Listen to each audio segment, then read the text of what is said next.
야, 이게 뭐 빅 이벤트. 국민의힘 전당대회 기관차가 어제 출발했습니다. 전체적인 어떤 흐름 어떻게 보셨습니까? 지금 이제 먼저 출사표를 던진 분은 윤상현 의원이고요. 그렇죠. 인천에서 어제 이제 세 명이서 세 명의 후보가 1시, 2시, 3시 이렇게 1시간씩 그렇죠. 국회 소통관에서 하면서 출사표를 던지면서 그 또 지지자들도 되게 와서 열렬하게 응원전도 펼쳤어요. 그래서 보니까 상당히 이런 것들이 전체적으로 좋은 겁니다. 한마디로 예. 컨벤션 효과가 있습니다. 네, 이렇게 당대표 정하는데 민주당처럼 저렇게 그냥 이재명 이렇게 하는 게 아니라 여러 명이 나와서 떠들어주면 당 분위기가 컨벤션 효과가 있기 때문에 국민들이 굉장히 관심을 가지게 되고 또 당원들도 내 소중한 한 표가 잘 행사돼야 되겠다. 이런 효과가 있기 때문에 상당히 고무적입니다. 이건. 네. 그렇습니다.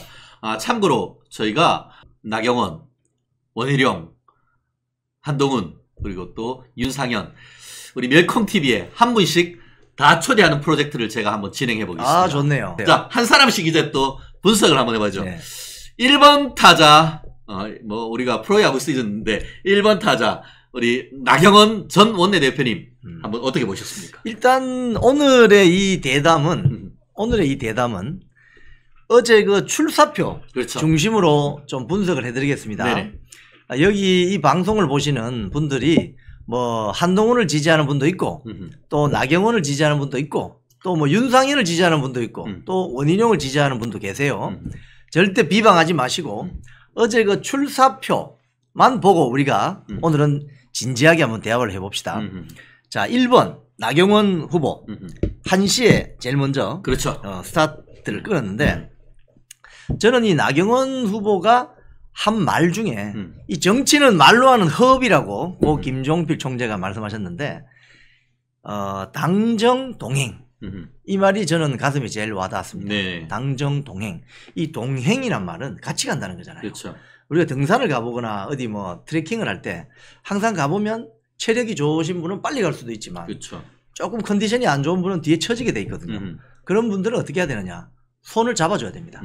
손을 잡아줬을 때 당정 동행. 쉽게 이야기하면은 앞에 가거나 뒤에 가거나 같이 손을 잡고 같이 간다. 이런 차원에서 당정 동행이란 말이 상당히 가슴에 와닿았고 또 본인이 당에 입당한 지 한 20년 가까이 지금 그렇죠. 지났는데 20년 동안 이 당에 관련된 활동이나 경험을 많이 하신 분이기 때문에 당에 대한 애정이 느껴질 수 있었다. 여성 정치인으로서 그렇죠. 본인이 그런 이야기를 했지만 5선의 여성 정치인의 수도권에서 살아서 돌아왔다.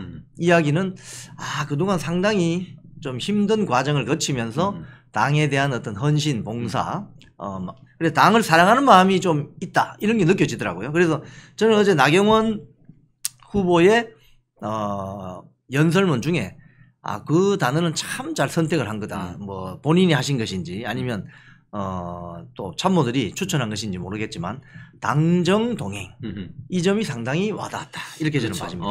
실제 지금 제가 나경원 의원님 출마 선언문을 제가 보고 있는데요.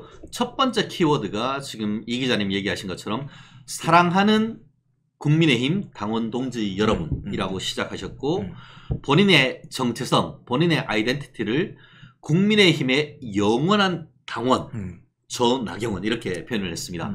한마디로 뿌리 깊은 나무는 어떻게 보면 바람에 아니 흔들린다 하듯이 보수의 뿌리를 깊이 내린 이 당원으로서 영원한 나의 어떻게 보면 국민의힘이 당원이라 이렇게 평가를 하셨고 말씀하신 것처럼 지금 절대 무기력해 하지 마십시오. 라고 하면서 보수의 가치는 단 한순간도 패배한 적이 없습니다.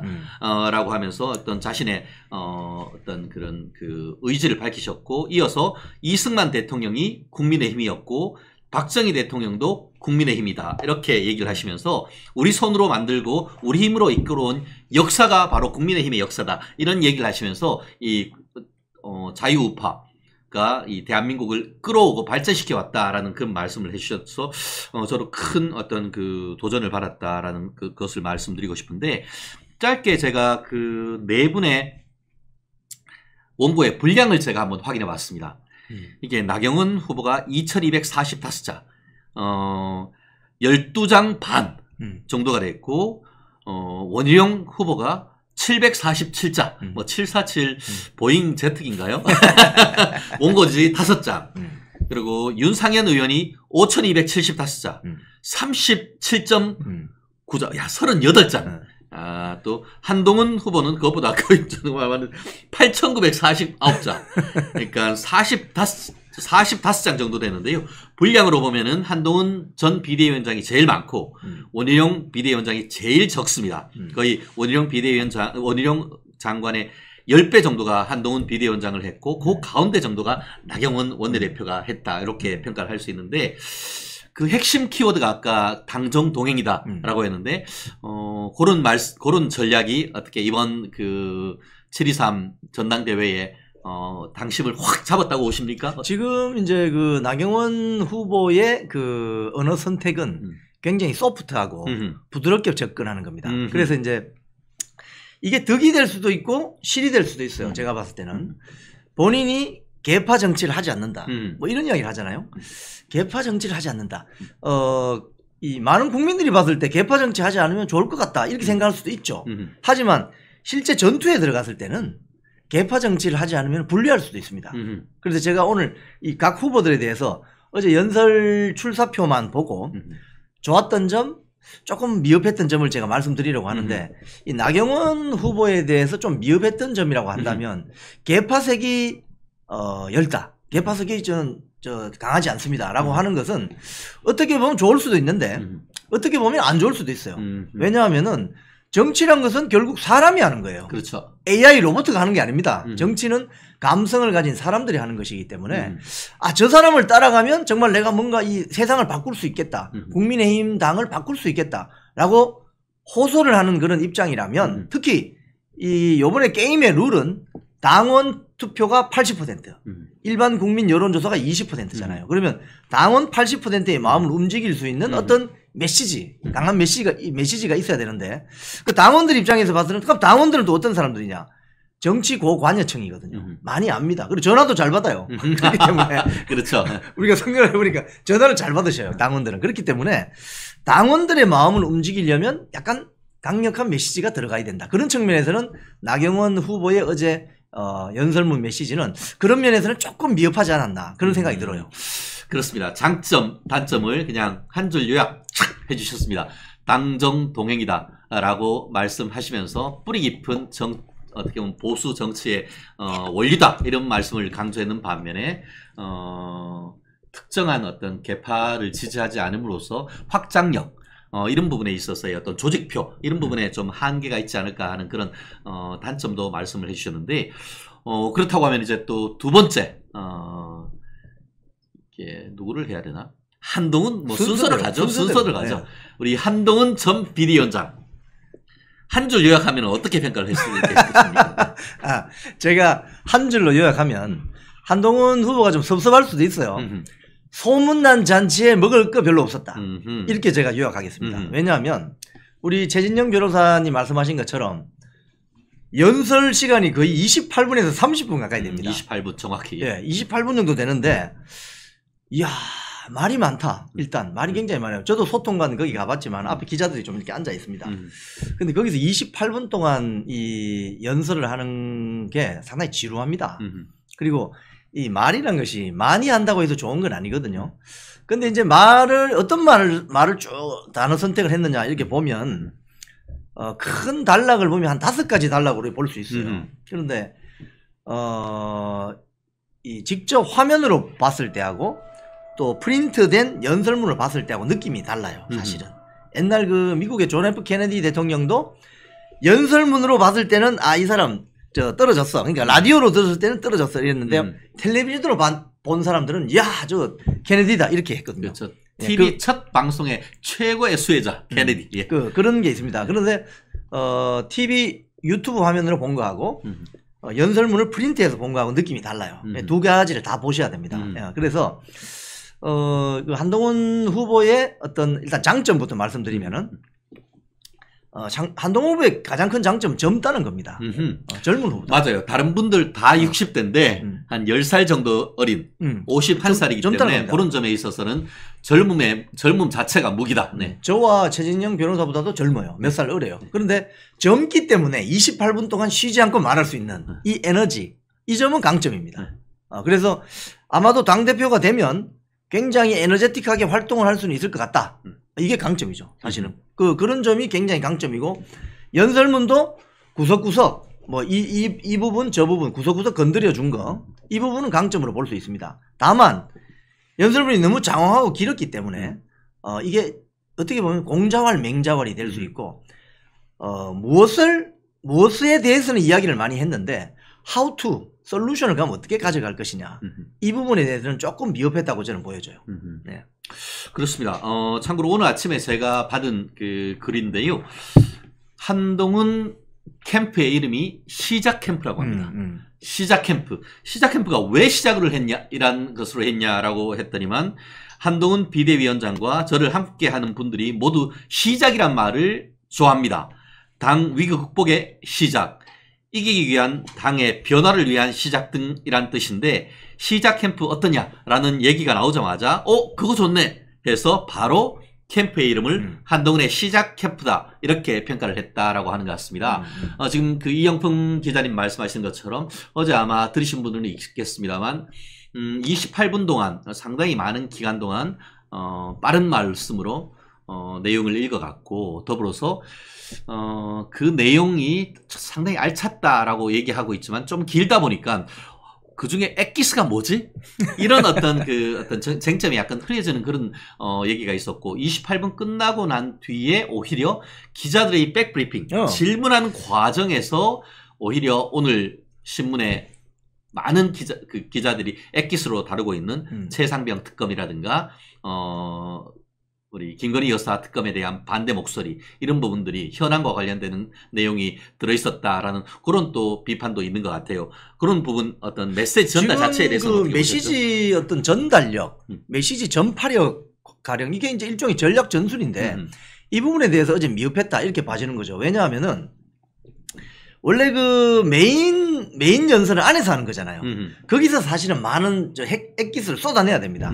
기자들이 거기서 이 노트북을 치고 있는데 거기서 뉴스가 될 만한 액기스를 미리 던지고, 거기서 궁금한 점은 밖에 나가서 Q&A 시간에서 이제 풀어서 설명해 줘야 되는데, 이게 거꾸로 된 거예요. 그래서 뉴스 기사를 유심히 보신 분들은 좀 아시겠지만, 연합뉴스가 이렇게 이 소식을 타전할 때 나경원, 원희룡은 원 액기스가 미리 나와요. 그러니까 끝나자마자 바로바로 나왔어요. 그런데 한동훈 후보 같은 경우는 백브리핑 할 때 나온 최상병 특검에 관한 의견이 먼저 나와버렸어요. 그래서 본 연설이 다뤄지지 않고 본 연설 내용은 이후에 다뤄지고, 연합뉴스 같은 경우에 백브리핑 했던 최상병 특검을 어떻게 할 것이냐, 이 내용이 먼저 나와버리는, 그래서 앞뒤가 바뀌어버리는, 그래서 이건 메시지 전파력이나 전달력 측면에서 방법을 잘못 가져갔다. 그 이유는 연설문이 너무 28분이라는 너무 장황한 시간을 할애했기 때문에 너무 하고 싶은 이야기가 너무 많았던 것 같아요. 그래서 제가 봤을 때는 그게 조금 아쉬웠고, 또 하나 아쉬운 점은 지금 한동훈 후보 같은 경우에 세 후보 중에 제일 많이 이야기했기 때문에 우리가 할 말도 많습니다. 또 아쉬웠던 부분은 이런 겁니다. 당정 동행이라는 나경원 의원의 말을 들어보면 윤석열 대통령이 미우나 고우나 손목 잡고 같이 가야 된다는 이야기를 한 거예요.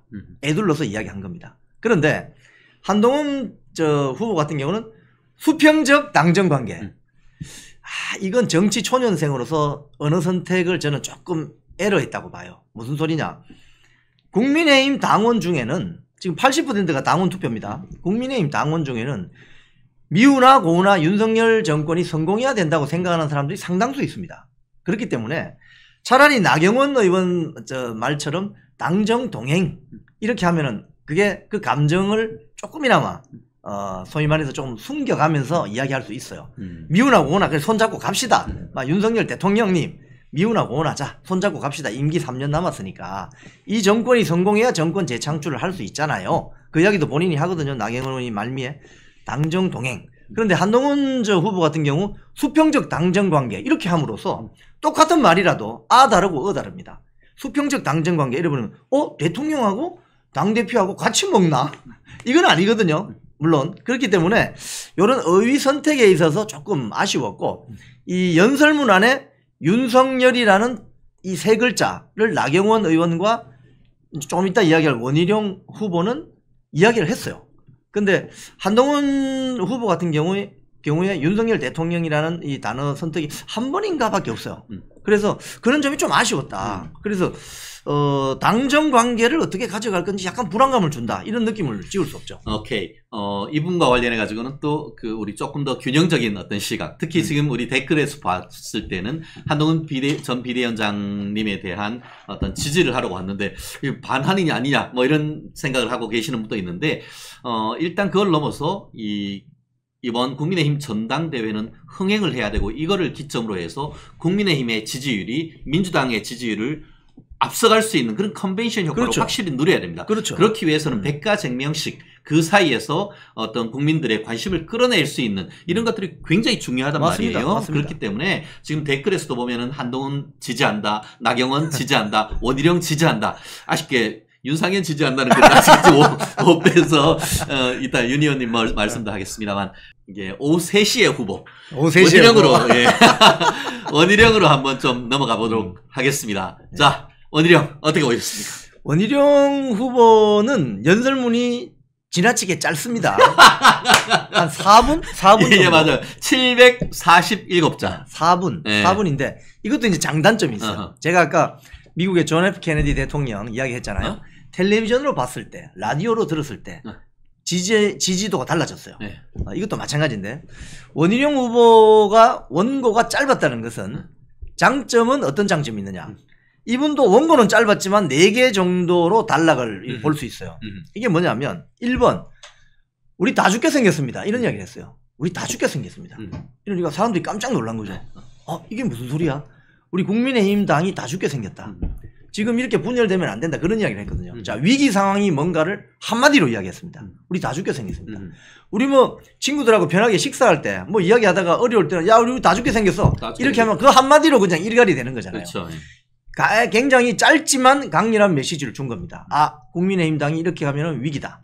이게 있었고 그 다음에 윤석열 정부가 성공해야 된다. 이야기를 또 간단하게 찔렀습니다. 그래서 위기지만 윤석열 정부를 성공시켜야 된다. 그리고 본인은 대통령과 신뢰가 있다. 이걸 강조했죠. 그래서 이 점은 원희룡 후보가 굉장히 메시지 전달에서 성공했습니다. 왜냐하면 많은 사람이 28분 뭐 1시간씩 연설을 다 들을 수가 없어요. 짧지만 유튜브에도 쇼츠가 좀 요즘 아주 대세잖아요. 짧지만 자기 하고 싶은 이야기를 다 하는 게 이게 기술입니다. 이게 사실은 정치 연륜이 오래된 사람일수록 이걸 잘하죠. 뭐 우리 역대 뭐 대통령들 보면 뭐 DJ, 뭐 노무현, 뭐 이명박, 박근혜, 뭐 지금 윤석열 대통령까지 짧지만 이야기를 강렬하게 해주는 거. 우리 전임 뭐 문재인 대통령은 뭐 제가 말입니다. 뭐 이런 게 너무 장황해요. 그러니까 말이 지금 무슨 말 하는지 몰라. 근데 이 원희룡 후보 같은 경우 짧지만 강렬하게 본인의 위기 상황입니다. 윤석열 정권을 성공시켜야 됩니다. 제가 신뢰가 있습니다. 그리고 구체적인 솔루션, 레드팀을 가동해서 소통을 강화하겠습니다. 이런 측면에서는 성공했다고 볼 수 있죠. 그런 메시지 전달 면에서는 아주 작전을 잘 짠 것 같아요. 그렇습니다. 지금 원희룡 전 장관이 본인 페이스북에 딱 2줄로 요약했습니다. 이러다가 다 죽습니다. 마지막 기회일지도 모릅니다. 현 상황을 굉장히 어떻게 보면 대중적 언어로 던졌다라는 점에 있어서 굉장히 좀 의미가 있었고 그 본인 페이스북에 이러다가 다 죽습니다. 불안합니다. 서로 싸우다 공멸할지도 모릅니다. 이 일에는 순서가 있습니다. 아무리 옳은 일도 순서가 잘 되면 이 일 자체를 그르칠 수 있습니다. 이렇게 해서 당정이 한마음 한뜻으로 민심을 받들어갈 때 윤석열 정부는 성공할 수 있습니다. 정권을 재창출합니다. 이렇게 얘기를 했단 말이에요. 그러면서 본인이 초대 국토교통부 장관 하시면서의 어떤 그런 대통령과의 신뢰 또 이번에 남미 에콰도르입니까? 엘살바도르입니까? 대통령 특사로 갔다 오신 그런 어떤 대통령과의 신뢰 이런 것들을 굉장히 큰 어떤 본인의 정치적 자산으로 얘기를 하신 것 같고, 더불어서 본인 페이스북에 보면은 어제 그 저녁쯤인데 당원과 국민들에게 감동을 주는 전당대회를 만들기로 했습니다 라고 하시면서 사진 한 장을 올렸습니다. 한동훈 비대위원장하고 이렇게 어깨 이렇게 하는, 이거는 이제 지금 삼국지를 넘어 네 분이 남은 사국지인데 사실상 이국지 1대1의 어떤 그 구도를 만들기 위한 나름대로의 어떤 정치적 전략적 그 메시지를 본인의 페이스북에 사진을 올림으로써 한 것 같은데, 전체적인 그 우리 원장관님 사실 누구도 나올 거라 예측을 못했고, 그래서 그렇나요? 어제 그 원고도 조금 짧았고 끝에 백브리핑 끝나고 나서 이제 한 분 한 분 이젠마 그 대변인으로 하면서 다른 분들도 하나하나 소개시켜 주는데, 이분을 무슨 자리를 줘야 되는지 뭐 이런 약간 아직까지 좀 그 정리되지 못한 그런 모습을 보여줬는데, 장점도 있습니다만 아직까지 조금 좀 완전하게 어떤 캠프가 준비되지 못했다는 그런 느낌도 없지 않았는데, 단점은 또 어떤 한계가 있었나요? 이게 이제 이 원희룡 이제 후보라고 합시다. 후보는 엘살바도르의 대통령 특사로 그 엘살바도르 대통령 그 취임식에 다녀왔잖아요. 그 다녀오고 그 보고 자리가 6월 19일 있었습니다. 그렇죠. 거기서 상당 시간 뭐 물론 보고도 했겠지만 뭐 윤석열 대통령하고 직접 대면하는 자리에서 그 엘살바도르 대통령 취임식만 이야기했겠습니까? 상당 부분 이야기를 했겠죠. 아마도 그때 최종 결심을 하지 않았나 그렇게 언론 보도들도 나오고 예측이 돼요. 자, 그렇기 때문에 우리 최진경 변호사님 말씀하신 것처럼 준비 기간이 좀 짧았지 않았나. 그리고 저는 그 얼마 전에 그 원희룡 전 장관이 총선 이후에 도곡동에 있는 한동훈 전 비대위원장 집에 갔잖아요. 그리고 그 아파트 그 근처에서 예. 만났잖아요. 그렇죠. 그 사람에서. 예. 그때 무슨 이야기를 했을까? 저는 상당히 그 점이 궁금해요. 궁금한데 이 전당대회 관련 대화도 있었지 않았나. 뭐 예를 들자면 이렇겠죠. 뭐 대학 선후배니까 어이 동훈아 너 나올 거야? 물어봤을 수도 있어요. 아 형님 뭐 저는 어쩌고 저쩌고 또 형님은 어떻게 하실 거예요? 그래서 그때는 아마도 구체적으로 이야기가 안 됐을 가능성이 있을 것 같아요. 근데 이번에 6월 19일에 대통령을 직접 대면하면서 대통령으로부터 어떤 메시지를 받지 않았을까 이런 예측을 해봅니다. 그러면 말씀하신 것처럼 준비 기간이 한동훈 전 비대위원장이나 나경원 의원보다는 준비 기간이 짧을 수 있죠. 그렇기 때문에 주변의 참모들 인선이라든지 캠프 어떤 구성이 짧을 수 있기 때문에 멸콩 TV를 많이 시청하셔야 됩니다. 아, 그렇습니다. 사실 그 원희룡 비대위원장과 장관 같은 경우에는 선당 후사의 대명사 아닙니까? 그렇죠. 사실 본인이 좋은 자리를 찾아가서 배지를 달려고 하면은 충분히 달 수도 있었죠. 본인의 정치적 고향이라고 할 수 있는 목동 쪽에서 그렇죠. 내 거 내놔라고 자기 몫을 주장을 했다고 한다고 하면은 거기에서 이미 오늘내 배지 달았을 거예요. 구자룡 그렇죠. 예, 지역구죠. 그런데 그렇지 않고 본인은 이재명이하고 싸워서 이기겠다라고 하면서 어떻게 보면은 뭐 호남이나 다른 바 없다라고 평가되는 인천 계양에 갔어요. 거기서 45%라는 정말 굉장히 좋은 선전을 하고 그렇죠. 실제 그 선거운동 과정에서 이재명이 발목을 꽉 잡고 있었죠. 그래서 최종적으로는 낙선을 했습니다만 본인이 스스로 헌신함으로써 선당 후사의 정신을 보여주셨고, 또 행정 경력으로나 또 제주도에서도 지사로서의 역량, 그리고 또 거긴 수석 인생이잖아요. 서울대 수석, 사법고시 수석, 또 사법연수원 수석에서 검찰에서 또 오래 몸을 또 담으셨고 했었는데, 개인적인 역량으로 따진다고 하면은 뭐 원희룡 장관님도 정말 국민의힘 당 대표하기에 하나도 부족함이 없는 그런 상태이고, 실제 지금 전체적인 그 원희룡 후보님의 전략은 어떻게 보면은 그 윤 대통령과 윤 대통령의 미들맨, 윤 대통령께서 충분히 신뢰할 수 있을 만한 사람, 지난 총선을 마치고 대통령 비서실장을 뽑는데 1순위로 고려했던 그런 분, 이런 분이기 때문에 어떻게 보면 당원들의 큰 선택을 할 수 있는 좋은 어떤 그 정치적 토양을 가지고 있다. 그렇게 볼 수 있죠. 이런 그런 장점이 있지 않습니까? 이번에 그 인천 계양에 나간 것도 아마도 본인이 당선될 것이다라고 생각은 안 했을 거예요. 가능성이 측면에서 봤을 때. 그렇기 때문에 자기가 낙선될 가능성이 큼에도 불구하고 한번 도전을 해본 것이고 그 과정을 거치면서 원희룡은 계산기 두드리는 정치인은 아니구나. 그렇죠. 예. 이런 어떤 메시지를 줄 수가 있고 또 이재명이라는 어떤 민주당 대표 하고 붙음으로써 자기의 정치적인 어떤 중량감도 높인 효과도 있습니다. 그렇기 때문에 이런 측면에서 보면 상당히 이 사람은 희생할 각오가 되어 있는 정치인이구나. 이런 메시지를 줄 수 있죠. 그렇죠. 네.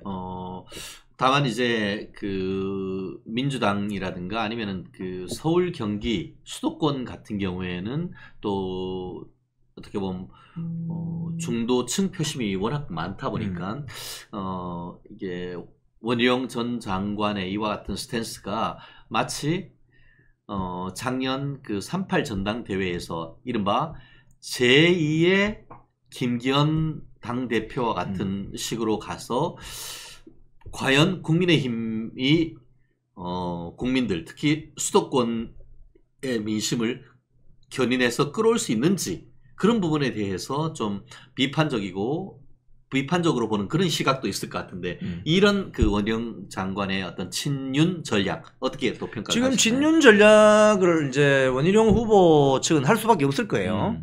그런데 이제 친윤 전략이 수도권하고 영남에는 좀 다르게 다가갈 것입니다. 이 수도권 지역에 윤석열 대통령, 윤석열 정부, 윤석열 정권에 대한 네거티브한 민심이 있는 게 사실이잖아요. 그건 상당히 현실로 받아들여야 됩니다. 그래서 친윤 전략을 너무 과도하게 이번 이제 한 달 남았지 않습니까? 7월 23일 1차 투표, 결선 투표는 7월 28일이죠. 그러면 이 한 달 동안 남은 시간 동안 내가 윤석열 대통령이 점지한 사람이다 이런 식으로 선거 전략을 가져가면 아주 곤란해질 수 있어요. 왜냐하니까 이 수도권의 민심이라는 것은 굉장히 표준적인 민심입니다. 그렇죠. 그렇기 때문에 물론 이제 이야기를 안 해도 어제 출사표 한 것만 봐도 사람들 다 알게 됐어요. 네. 원희룡 후보가 친윤 후보구나. 한동훈 후보는 약간 윤석열 대통령하고 관계가 소원하구나. 나경원 후보는 적당하게 거리를 두면서 아주 중립적으로 가보자고 하는 후보이구나. 이미 다 알게 됐습니다. 그렇기 때문에 남은 기간 동안은 이제 무엇을 해야 되느냐. 특히 원희룡 후보 같은 경우는 윤석열 정부의 성공을 바라기 위해서는 요런 걸 해야 됩니다. 라고 구체적인 솔루션을 던져야 돼요. 그렇죠. 네. 정책적인 솔루션도 좋고 또는 뭐 전술적인 솔루션도 좋고 요런 걸 던져줘야만 전체 당원이 80%입니다. 일반 국민 20% 여론조사 거기에서 많은 점수를 얻을 수 있을 것 같아요. 그렇기 때문에 자, 세 분 다 대한민국에서 저 중고등학교 때 공부 제일 잘하는 사람들이잖아요. 세 분 다 전교 1등. 자, 그러면 어떻게 하면 시험을 잘 치는지 아시죠? 그러니까 이제 기출 문제 잘 풀어보시고 고득점을 득점하시기 바랍니다. 그렇습니다. 또 원희룡 그 전 장관님 사실 친윤 후보다라는 그런 어떤 딱지 이런 부분 낙인 이런 부분에 대한 것을 스스로 경계하는 모습도 많이 보여주셨어요. 저도 실황을 봤었는데 본인이 이제 엘살바도르 갔다 오셔가지고 이 대통령을 만날 때는 그 업무 자체에 대해서만 보고를 했고 이 본인이 이제 그 출마 선언과 관련해서도 대통령실과의 어떤 교류를 한 다음에 했다기보다는 본인 스스로의 어떤 그 지지 그룹들 사이에 내부적인 치열한 토론을 거쳐서 결심을 했고 그 결심을 대통령을 직접 만나 뵙고 한 그 다음 날 이제 같이 전화를 드렸다라고 했는데 사실 그때 그 단어를 할 때 무슨 단어를 썼냐 하면은 보고라는 단어를 쓰시더라고요. 대통령께 제가 출마하기로 보고를 그 단어는 사실 조금 보고란 말씀이 아마 앞에 그 엘살바도르 그거 보고하다 보니까 그렇게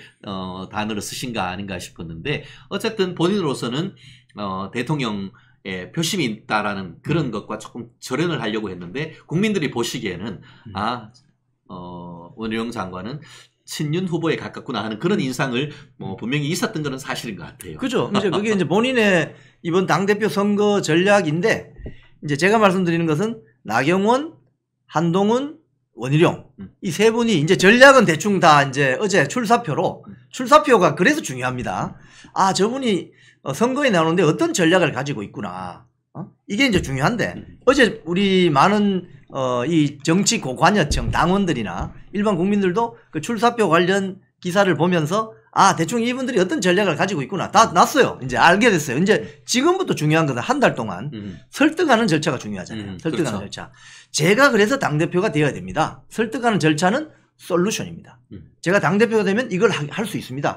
도와주십시오. 라는 솔루션을 누가 잘하나 여기에 달려 있는 거죠. 그렇습니다. 저희 우리 주요 채팅창 전체 댓글을 봐도 윤석열 대통령의 성공을 위해서 가장 그 손발을 맞출 수 있는 후보가 누구이냐 이런 쪽에 그 포커스가 많이 들어있는 것 같고 그렇죠. 그러다 네. 보니까 원희영 그 전 장관에 대한 지지 댓글이 생각보다 훨씬 많은 그런 느낌을 지금 네. 볼 수가 있거든요. 물론 지금 같은 경우에 원희영 그 장관에 대해서 지금 얘기를 하다 보니까 그런데 전체적으로 윤석열 대통령에 대한 지지, 윤 대통령이 성공을 해야 당이 있을 수 있다라는 그런 느낌이 굉장히 강합니다. 그 반면에 또 뭐 한동훈 비대위원장 같은 경우에도 당대표 적극적으로 지지한다. 이런 부분 또 계속 있고 이제 지금은 이제 한동훈, 지금 원희룡 이런 두 분을 하다 보니까 나경원 후보에 대한 글은 또 앞에서 있다 보니까 그런지 나경원 의원에 대한 뭐 댓글 같은 경우에는 그렇게 많지는 않은 것 같은데 전체적인 어떤 댓글 흐름에 봤을 때는 한동훈 전 비대위원장 그리고 또 원희룡 전 장관 두 분에 대한 어떤 지지세가 이 댓글의 전체적인 흐름을 통해서도 알 수가 있는 것 같고요. 모네님 같은 경우에 적어도 나경원 후보의 당정 동행이 기본이 되어야지 수평이 무슨 말이냐 뭐 그런 말씀도 해주시고 계십니다. 너무 감사하고요. 그래도 뭐 우리 또 윤상현 의원님 같은 경우에도 좀 말씀을 좀 나눠야 되죠. 윤 의원님은 말씀과 역량은 정말 대단하세요. 그럼요. 예, 윤상현 의원 같은 경우 그 출사표 내용을 보면 그런 겁니다. 윤석열 정부의 성공을 바라고 바라지만 이 당정 관계가 그동안 해왔던 당정 관계로는 좀 곤란하다. 그래서 대통령도 이제 좀 마음을 좀 내려놓으시고 이 윤석열 정권이 성공을 해야 정권 재창출을 할 수 있다. 그래서 아마 정치를 오래 하셨기 때문에 그런 어떤 내공이 있는 말씀을 하신 거죠. 그 점을 아주 높이 사야 된다고 봅니다. 그렇죠. 사실 윤상현 의원은 보수의 제갈공명. 그럼요. 정책통이고 전략기획통입니다. 그렇기 때문에 어떻게 보면은 어떤 큰 정치를 해서 뭐 이렇게 당대표까지 나올 거라고 생각하는 사람이 그렇게 많지는 않지만 그럼에도 불구하고 개인적인 역량이 워낙 탁월하고 또 보수의 전략통으로서 계속 좋은 어젠다를 던져주시고 하는데 이제는 그것을 넘어서 당대표로서 당을 아우를 수 있는 그런 지금 출사표를 던진 것 같은데 지금까지는 어떤 전체적인 보수의 지지세가 그렇게 강하지는 않을 것 같은데 어떤 전략이 있다고 하면 또 윤석열 의원께서도 당대표로서의 어떤 실질적인 역량을 보여줄 수가 있을 것 같아요. 지금 윤상현 후보는 형님 리더십으로 가야 됩니다. 형님 리더십으로 가야만. 지금 4명 나와 있잖아요. 지금 일단 4명 나오는 것 같습니다. 아마 오늘부터 등록을 하는 것 같은데 윤상현 의원 그 다음에 원희룡 의원이 나이가 형님 그죠? 그리고 나경원 의원이 또 같은 학번이잖아요. 원희룡 후보와 그러니까 형님이 두 분입니다. 일단 윤상현 원희룡. 그리고 누나가 한 사람 있습니다. 누나 또는 언니. 네. 그리고 우리 한동훈 전 비대위원장은 어쩌면 4명 중에서 제일 동생이죠. 그래서 우리가 이 한 패밀리로 생각한다면 이 윤상현 의원이 어필할 수 있는 방법은 형님 리더십. 그래, 동생들 말이 다 맞아. 맞고 내가 이런 이야기를 우리 윤석열 대통령 만나서 나도 파평윤 씨 아니야? 이러면서 내가 편하게 가서 대통령께 이런 직언할 수 있지. 내한테 다 이야기해봐. 그럼 내가 가서 만나서 허심탄회하게 이야기를 할게. 형님 좀 믿어봐. 이런 형님 리더십으로 가면 득표하는 데 굉장히 도움이 될 것 같아요. 그렇기 때문에 아직까지는 그러니까 여론의 장애, 우리가 그 여론의 자유로운 시장, 프리 마켓에 지금 우리 다 이렇게 던져진 겁니다, 어제. 그렇기 때문에 각각의 어떤 생각에 너무 경도되지 마시고 정말 저 사람의 어떤 얘기인지 실언서판을 탁탁탁 봐서 저희가 그것을 선택할 수 있는 기준을 나름대로 분석해 드리는 것 아니겠습니까? 네. 전당대회 가장 큰 초미의 관심사 아니겠습니까? 여러분들이 누구를 지지를 할지 선입견을 가지지 않고 객관적으로 우리가 이분들의 말씀과 장점, 단점을 다시 한번 쭉 리뷰할 수 있는 기회를 한번 드린 것 같은데 이런 식의 어떤 얘기가 있음으로써 국민의힘의 전당대회의 컨벤션 효과가 저는 높아질 거로 확실합니다. 민주당하고 너무 대비되지 않아요? 민주당은 지금 사실상 이재명 사당, 이재명 전체주의 정당으로 갔잖아요. 이 국민의힘은 자유민주주의 정당이잖아요. 그러니까 여기저기서 시끄럽게 떠드는 게 좋습니다. 그리고 열 손가락 깨물어서 안 아픈 데 있습니까? 이 네 분의 지금 후보가 나오셨는데 이분들이 이제 남은 한 달 동안 당원들하고 일반 국민 80% 20%입니다. 이분들한테 본인의 솔루션이 뭔지, 본인의 미래 아젠다가 뭔지, 미래 이슈가 뭔지를 잘 설득하면 좋은 고득점을 얻을 수 있고 특히 멸콩TV를 많이 보시면 고득점 득점에 아주 도움이 될 거예요. 아, 그렇습니다. 네네. 정치 이슈가 아주 핫하잖아요. 정말 뜨겁습니다. 네네. 물론 이제 전당대회가 시작하면 뜨거울 줄 알았죠. 차가운 전당대회가 있겠습니까? 네네. 그런데 와 이거 만만치 않을 것 같아요. 가장 큰 건 저는 이렇게 생각해요. 정변은 어떻게 생각하시는지 여쭤볼게요. 저는 와 이렇게 딱 그 맞춤형 네 사람만 나온 경우 별로 없거든요. 그래요? 그러니까 보통 6명 정도. 그러니까 처음에는 나온다는 사람이 한 8명 정도 됐다가 네네. 마지막에는 한 2사람 안 나와. 아, 돈도 아깝고. 해. 근데 그 중에서는 한 2사람은 꼭 될 거라고 생각 안 하고 네네. 자기가 이제 뛰어들어서 자기의 어떤 책을 좀 올리려고 하거나 결선 투표가 있을 때 일단 자기 지분 몇 %라도 몰아주면서 나 뭐 한 자리 어떻게 좀 해줘 뭐 아니면 우리 애들 어떻게 해줘 뭐 이런 딜을 하려는 사람 네네. 이런 사람들이 꼭 있는데 이번에는 그런 사람이 전혀 없이 진짜 내가 여기서 절박하게 해보겠다라는 허수가 아닌 실수 네 사람이 나왔다. 그런가요?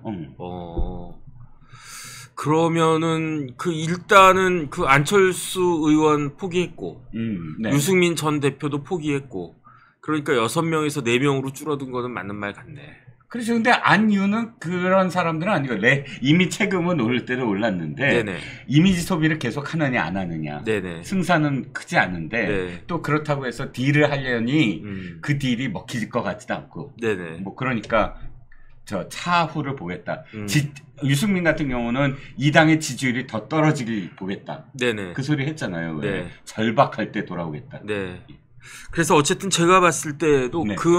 그런데 그 말씀이기 때문에 그런 상황이기 때문에 만약에 이번에 패한 사람한테는 그 당선된 한 명한테는 뭐 좋겠지만 탈락한 3명한테는 정치적인 그러한 그 내상이 상당히 있을 수 있을 것 같다는 생각이 들어요. 그렇죠. 네네. 예. 근데 내상의 정도는 약간씩 다를 거예요. 예를 들어서 윤상현 후보 같은 경우는 그렇게 내상이 크지 않을 것 같아요. 그럼 왜 나왔죠? 윤상현 후보는? 윤상현 후보도 해보고 싶었죠. 그런데 네네. 윤상현 후보 같은 경우는 이런 것 같아요. 워낙에 정말 잡초 같잖아요. 어느 지역에, 어느 자기 지역구에는 정당이랑 상관없이 늘 당선되는 사람이에요. 그만큼 저변을 막 훑고 다니고 사람들 훑고 다니고 이런 건데 그래도 이 정도의 어떤 그 선수와 그 다음에 경력이 있으면 사실 나올 수밖에 없어요. 네네. 근데 그렇더라도 상현 후보는 아주 당당하게 또 다른 걸 할 겁니다. 네네. 저는 제일 힘들 사람이 원희룡. 네. 원희룡 후보는 좀 힘들 것 같아요. 네네. 이번엔 되게 어정쩡하거든. 나나 윤 같은 경우는 내 책임이야. 네네. 내가 선택한 거야. 네. 내가 고소를 받으면 되지 뭐. 네. 당당하게 하고 뭐 털어버릴 거야라고 하더라도 사람들이 별로 이상하게 안 할 건데 네. 왠지 원은 내 의지대로 내가 책임질 거야라고 하기에는 좀 애매한 상황이 돼버렸거든요. 그런데 왜 나왔을까요? 그러니까 깨놓고 얘기하죠. 뭐 유튜브니까. 네네. 대통령을 만난 거잖아요. 네네. 엘살바도르 갔다 왔잖아요. 그리고 자기는 안 나온다라고 다 얘기했어요. 제가 보기에는. 네네. 특히 제가 유추하는 거는 박정화 의원이에요. 네네. 박정화 그 강원도 원조 네네. 의원은 사실은 원희룡의 최 동지거든요. 저랑도 친해요. 박정화 네. 친하시죠? 네네. 사람이 되게 순하고. 좋죠. 또 최고지. 의리, 연, 이런 네네. 것들. 인연이 나쁜 게 아니라, 네.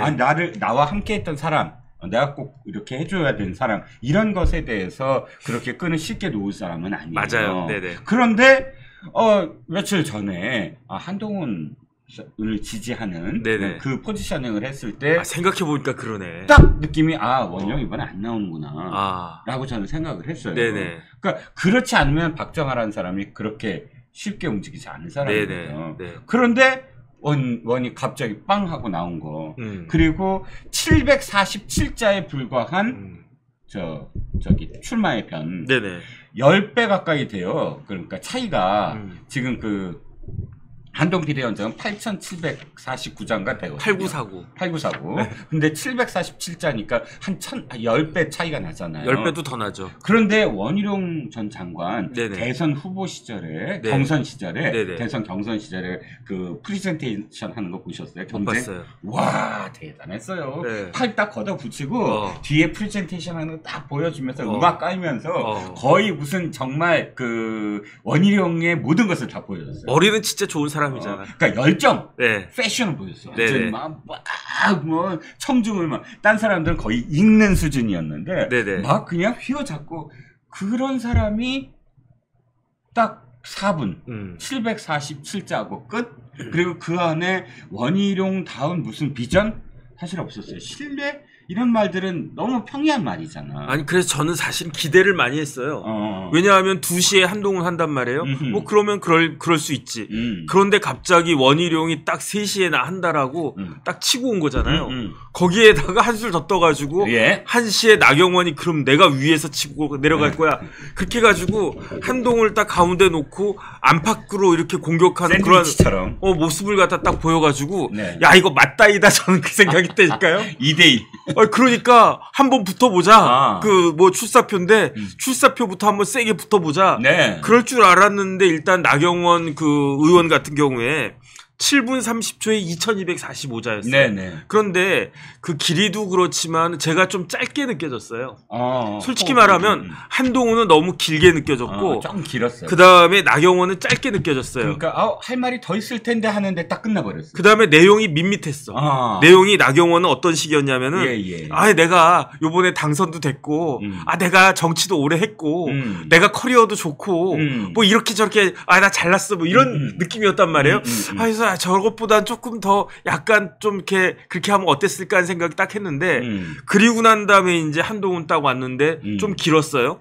그리고 난 다음에 저는 제일 기대했던 게 원희룡이었어요. 왜냐하면 한동훈은 28분 8949자였거든요. 그렇죠. 28분 동안에 8949자를 이야기를 갖다가 했는데 저는 그거에 한 절반 정도 했으면 딱 맞았겠다 싶어요. 그렇죠. 그러니까 나경원보다는 2배를 하고 한동훈은 절반만 하고 그다음 원희룡은 그거에 4배를 했었어야 된다. 그러면 한 15분 16분 딱 나오니까. 근데 저는 그것까지는 모르고 원희룡은 도대체 어떻게 이야기할 것인가.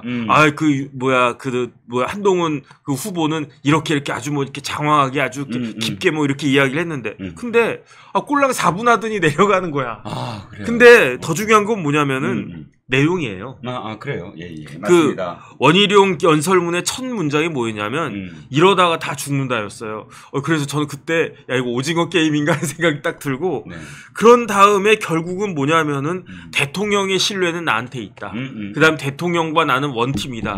그런데 대통령이 지금 뭐 이런저런 소통과 관련해서 말들이 많으니까 레드팀 만들겠다. 이거예요. 자기 이야기가 없어. 대통령과 나와의 관계 이야기만 하더라고요.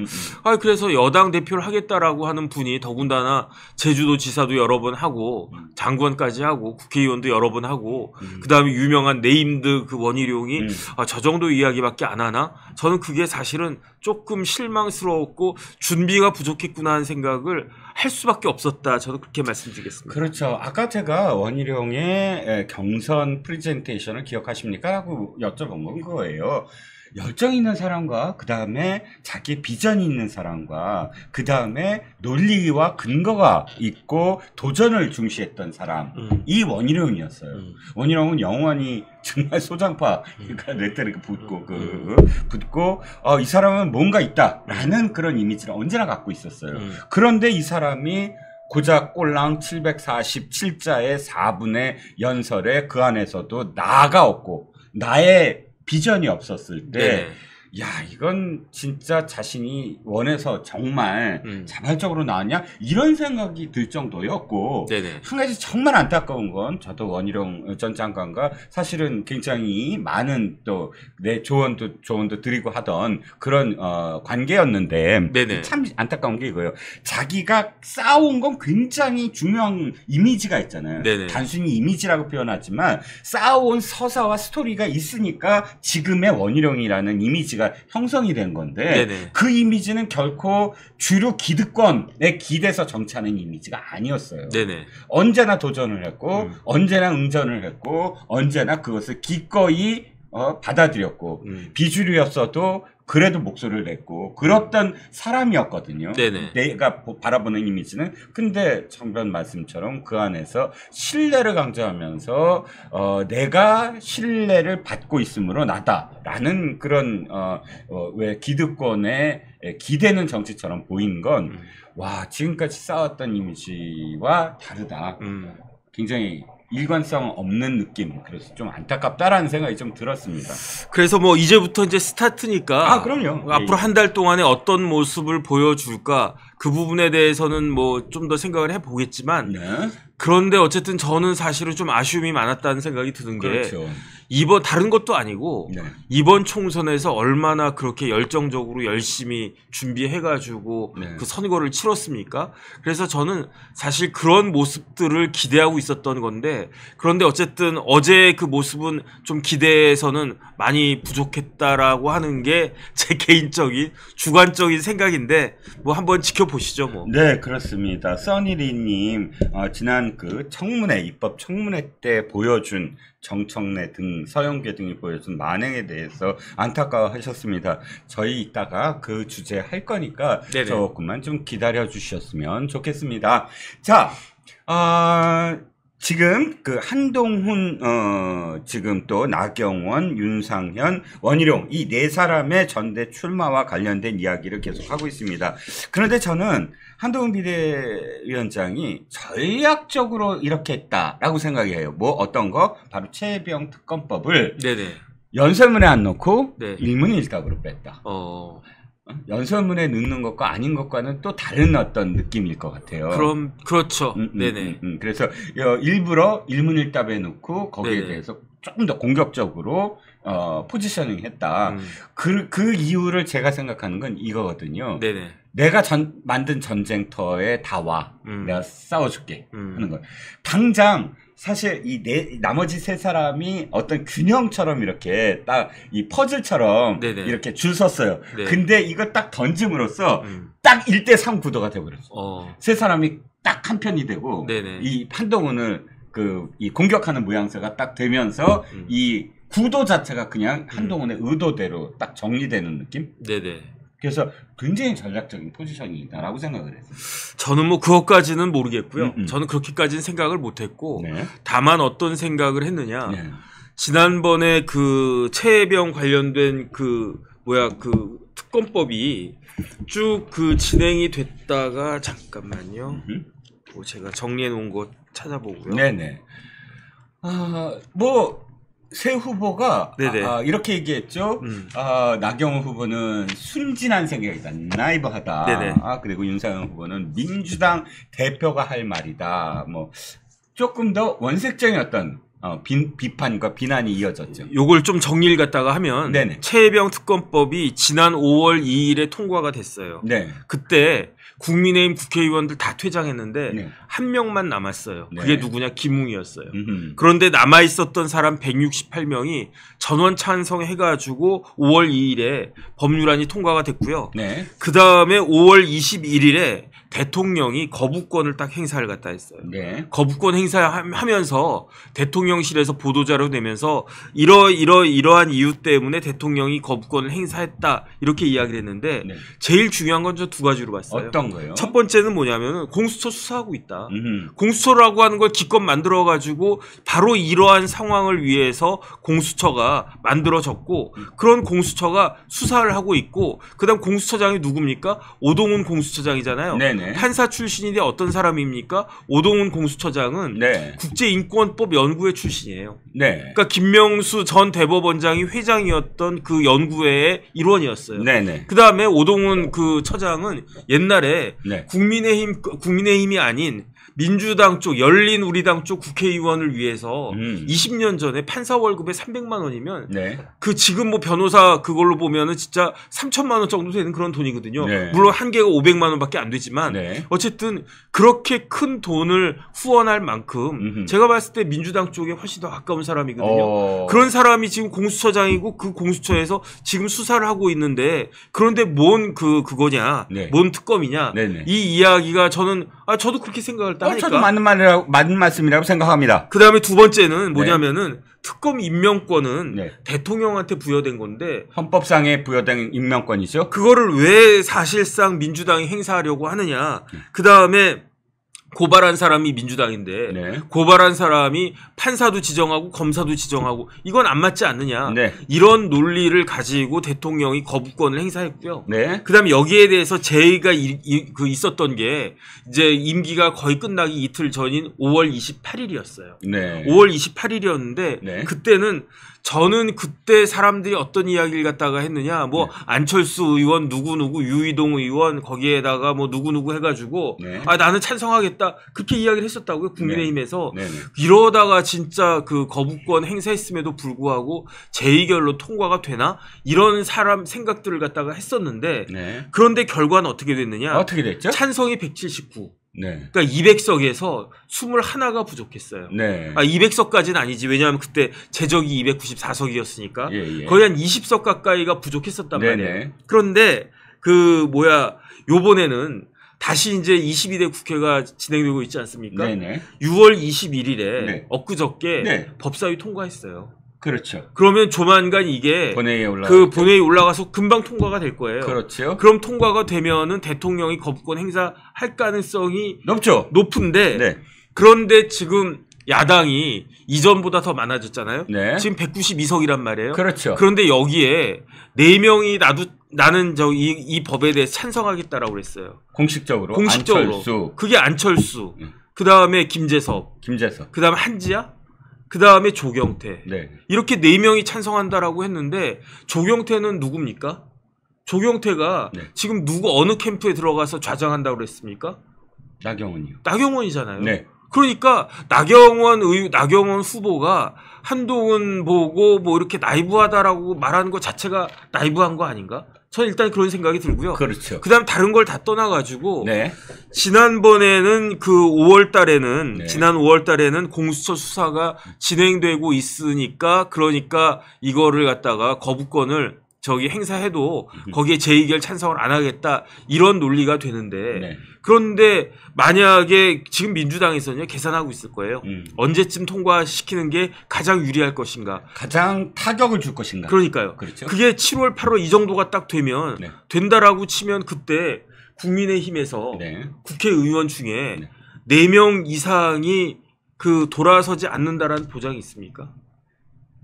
어떻게 될지 모르죠. 제가 봤을 때에는 지금 저부터도 그렇고 그 다음에 특검법을 반대했던 대통령실에서 최우선적으로 내세웠던 논리가 공수처 수사였는데 네. 그런데 공수처 수사가 그 이후로도 벌써 2달, 3달 이어졌는데 제대로 된 결과가 나오지 않는다. 네. 그러면 가장 중요한 논리가 사실은 궁색해지는 거예요. 그렇죠. 그렇게 되면은 국민의힘 국회의원 중에 한 4-5명 정도가 추가로 돌아서지 않는다는 보장이 있나? 그렇죠. 저는 그 다음에 만약에 대통령이 거부권을 행사했는데 그 거부권이 무력화되는 일이 발생한다. 네. 그러면 단순히 이 순직해병 특검법이 통과가 돼서 수사가 진행되느냐 안 되느냐를 떠나가지고 네. 대통령의 거부권이 무력화된다라고 한 상징적인 일이 벌어지면 그건 어마어마한 파장이 있을 거라는 생각이 들거든요. 그 다음에는 사실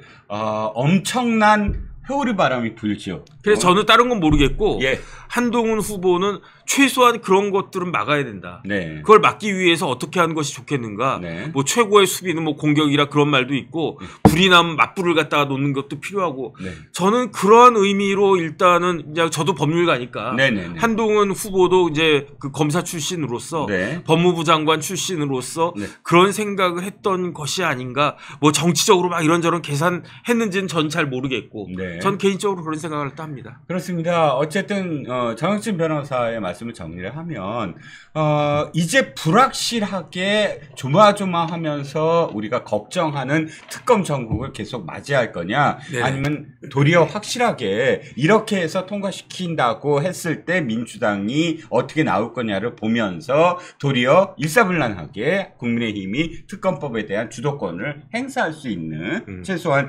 최혜병 특검법만큼은 네네. 행사할 수 있는 정국으로 갈 거냐, 예측 가능한 쪽으로 리스크를 갈 거냐, 예측 불가능한 리스크를 감내할 거냐, 이렇게 봤을 때는 현재 이제는 더 이상 예측 불가능한 쪽으로 배팅하면 안 된다. 네네. 3년이나 남았는데 그럼 예측 가능한 쪽으로 상황을 관리하면서 여러 가지의 또 다른 어떤 뭐 정책적인 입안 아젠다를 내고 이렇게 숨을 골아가면서 하는 것이 더 낫지 않느냐. 단순히 이재명의 민주당의 특검법을 받아들이는 것이 아니라 독소조항 빼고 제대로 한번 해봅시다 라고 하는 것. 저는 두 번째는 이 법이 사실상 어떤 사람이 특검이 되더라도 네네. 우리가 그러니까 지금 걱정하듯이 일부 지지자들이 걱정하듯이 대통령의 직권남용 쪽으로 수사가 갈 확률은 저는 적다고 생각을 해요. 현재 제가 알고 있는 법률에 한해서는 지금 이 군사법원법 네네. 그러니까 문재인이 고친 군사법원법 하에서 그 법률을 심각하게 저해할 정도로 침해할 정도로 대통령의 권한을 행사했다고 보지 않기 때문에. 네네. 그런데 어쨌든 이렇게 화두를 딱 던지니까 네네. 오늘 천하람 의원이 또 뭐 수정안 자기도 내겠다고 그랬잖아요. 그렇죠. 그 내용이 뭐냐면은 예. 지금 민주당에서 선정하도록 되어 있는 특검 대신에 네네. 변협에서 추천해라. 네. 변협 회장이 추천해라. 네네. 그 중에서 한 명을 그러니까 이런 식으로 야당 내부에 균열이 이제 생기는 것이 아닌가. 저는 그런 생각이 들어가지고 그 다음에 다른 걸 다 떠나가지고 두 가지인데요. 네. 첫 번째는 저도 이거를 왜 그 한동훈 후보가 네. 이거를 본문에다가 넣지 않고 Q&A에다가 넣었을까? 생각을 했다가 했을까? 네. 그러니까 결국은 본문에다가 넣었으면 저 한동훈 저 후보가 처음부터 이거는 특검법을 작정하고 하겠다라고 하는 그런 1000명. 그러니까 대외적인 1000명이 되는 그런 식으로 되는데 그거는 아니고 그런데 아마 한동훈은 그 생각을 했었던 것 같아요. 분명히 질문이 들어온다. 네. 이 질문이 들어오고 그 질문에 대해서 나는 이러이러하게 대답을 갖다가 해야 되겠다라고 한 번 더 생각을 했었던 것 같고 그 다음에 이 이야기가 나오니까 솔직히 말하면 다른 후보들은 그 이전에 이 부분에 대해서 별로 생각을 안 했던 것 같아요. 그러니까 그냥 뭐 나경원 후보는 나이브하다고 그러고 뭐 윤상현 후보는 뭐 민주당 당대표 나오냐 뭐 이런 식으로 이야기를 갖다가 하고 그런데 그거는 좀 고민이 부족했던 것이 아닌가. 왜냐하면 이게 지금 상황이 저렇게 뭐 네가 뭐 민주당 후보냐 이런 식으로 이야기할 만큼 그렇게 녹록한 상황이 객관적으로 아니란 이야기죠. 왜냐하면 192에다가 넷을 더해가지고 이미 196까지 목이 이만큼 찼어요. 거기서 4개만 더 넘어가게 되면 큰일 벌어질 수 있는데 근데 지금 같은 상황에서 이렇게 그냥 뭐 이렇게 어떻게 한가한 이야기를 할 그런 계제는 아니다. 저는 그런 생각을 합니다. 네, 지금까지 말씀드린 건 한동훈 전 비대위원장이 한동훈 후보가 쏘아올린 공입니다. 그 네네. 공이 거대하게 지금 소리가 나서 여러 가지 다른 공들과 함께 어디로 튈지 모르는 어떤 상황. 그러니까 한동훈 전 비대위원장이 건너야 될 하나의 산, 그러니까 대통령실과의 관계에 있어서 다른 후보들보다 훨씬 더 실용적, 뭐 한동훈 에 의하면 실용적이고 수평적으로 가겠다라는 그 선을 그 고개를 한번 넘어야 되고 두 번째 고개가 의외로 이상한 방향으로 좀 흘러요. 네네. 이상하다기보단 뭐 나올 게 나오긴 하겠지만 바로 박근혜 대통령에 대한 그 국정농단 사건에 네네. 구형을 내린 검사다. 네네. 이게 지금 갑자기 또 올라와서 부각이 되면서 박근혜 대통령 재판정에 한 번 갔다 몇 번 갔다가 왜 논쟁이 되는지 모르지만 이게 지금 논쟁이 되고 있어요. 이게 또 하나의 산일 것 같거든요. 어떻게 생각하세요?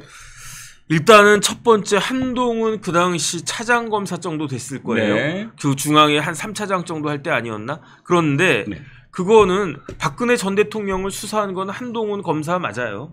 그건 뭐 부정할 수가 없는 거죠. 네. 그 다음에 일반적으로 이제 그 형사 재판은 네. 수사를 갖다가 하는 그 검사가 따로 있고 네. 공판 검사가 따로 있어요. 아. 그러니까 공판 검사는 다른 검사가 수사한 사건들을 갖다가 이만큼 쌓아놓고 그냥 계속 재판만 하는 검사가 있어요. 네. 따로 지정이 돼가지고. 아, 그래요? 그런데 중요한 사건 같은 경우에 있어서는 네. 수사를 한 검사가 직접 재판에 나가가지고 그래서 이제 공소유지를 재판 진행하는 경우도 있는데 전 잘 모르는 사람이라 네네. 수사가 직접 했을 때 그 안에 흐름을 확실하게 파악하고 나중에 증인들을 몰아붙이고 네네. 영화 보면 다 그런 거 아닌가요? 그런데 그렇게 하기에는 너무 일이 많아. 아. 그러니까 그 다음에 검사 정도 되면 뭐 대충 사건 보면 대충 이건 이거고 이건 이거고 대충 알아요.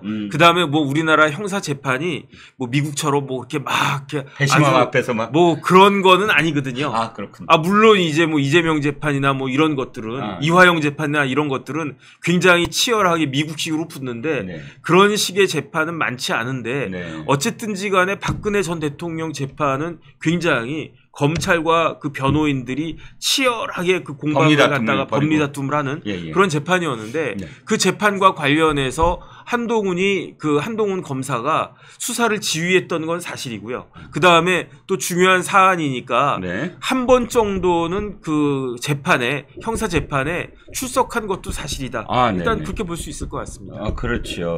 근데 뭐 사실 제가 생각하기에 이준석이라는 후보가 그때 당대표가 됐을 때도 바로 영남에서 네네. 대구에서 저 맞습니다. 박근혜 대통령 탄핵을 찬성했습니다. 그리고 저 탈당하기서 바른미래당 간 거 맞습니다. 라고 당당히 이야기했는데 그 영남 쪽에서 그것을 네네. 받아들여줬잖아요. 네네. 그러니까 영남 당원들이 또 일부 지지를 해줬고 그래서 이제 당대표까지 됐고 또 윤 대통령도 역시 마찬가지 아닙니까? 사실 윤 대통령이 특검 과 관련돼서 네네.